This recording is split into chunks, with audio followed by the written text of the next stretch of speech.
Jerry Bruckheimer explains how an F1 legend added a storyline to F1. The movie The F1.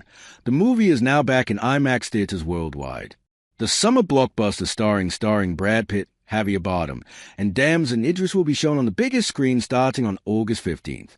F1 takes you inside the world of Formula One, where only 20 people in the world have the skill to drive at the elite level, and even teammates are opponents. The film marks the second time director Joseph Kosinski and producer Jerry Bruckheimer have collaborated. The first being on the highest-grossing film in 2022, Top Gun: Maverick. The box office hit is Pitt's highest-grossing film of his career, crossing the $550 million mark. From Pitt and Idris learning how to drive at 180 miles per hour, real racetracks, and precisely designed garages, F1 give the audience a real-life experience of the daily speed, pressure, and emotion of the intense sport. In an exclusive interview with Collider, Bruckheimer reveals how legendary F1 driver Lewis Hamilton influenced a plot point in F1 the movie, how Top Gun: Maverick helped greenlight F1, and updates on the popular franchises Pirates of the Caribbean and CSI. How Top Gun: Maverick helped greenlight F1. The movie Collider. This film is not only accurate, but it's an experience and a look into the real world of F1. The partnership that you had with Formula One during this film, with all the access you were given, why was that so important to have that in order to make this as real as possible? Jerry Bruckheimer.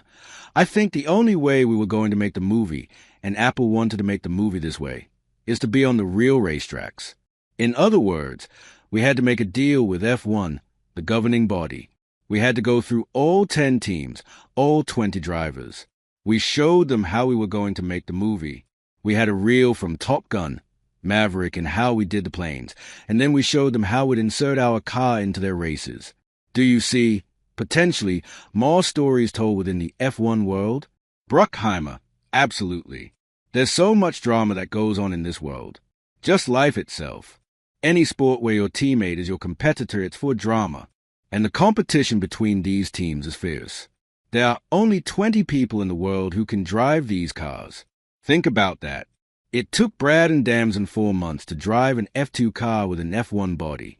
But even our F2 car went 180 miles per hour, so they go to 220 miles per hour, the F1 cars. This F1 legend added a storyline to the film. I know Joe has that existing relationship with Lewis Hamilton, and there were a lot of conversations with him prior to filming with the script, the story, and just a visual look.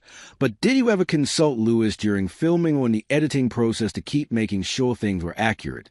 Bruckheimer, all of the above.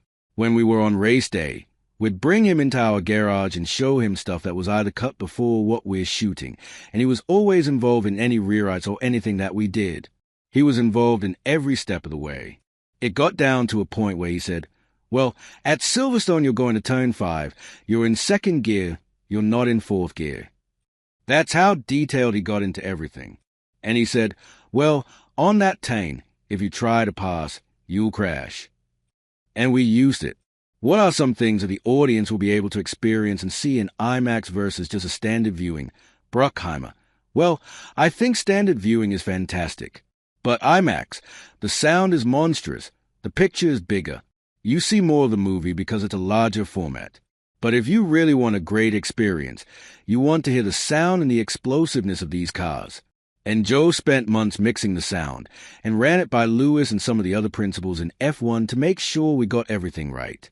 Jerry Bruckheimer shares updates on Pirates of the Caribbean and CSI. Know there are a few scripts in the works for the 6th Pirates of the Caribbean film. What's the latest with that? Bruckheimer, we are continuing to work on the script. We're not quite there yet, but we're going to get it made. The last we saw from CSI was in 2024 with CSI Vegas. Is there anything that's going to keep the franchise going? Maybe a spin-off? Any talks? Bruckheimer, not at this point, but I'm sure they'll always come back to it. It's such a great franchise, and we just have to reinvent it another way. That's all. To which, hopefully, we'll do. F1 is in theaters now.